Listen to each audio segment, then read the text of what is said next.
How to turn on or turn off extend unlock on birdie detection on Samsung Galaxy S26, S26 Plus or Ultra. First tap on the home button to return back to the home screen.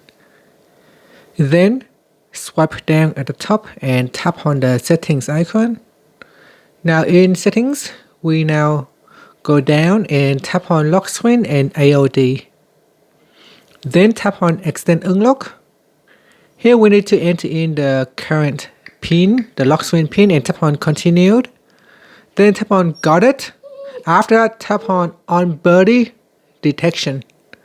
From here, tap on use on birdie detection. Tap on the toggle button to turn it on, and then tap on continued. Okay, so while you have your phone with you, it should always stay unlocked. Make sure you tap on the back key, so extend unlock. Tap on the continued, and then on birdie detection. Here say once you have unlocked your device, it stay unlocked while it's in motion. And so when the phone automatically turn off, provided that you don't press on the lock button, it should automatically stay unlocked while you're in motion. And that's it. Thank you for watching this video.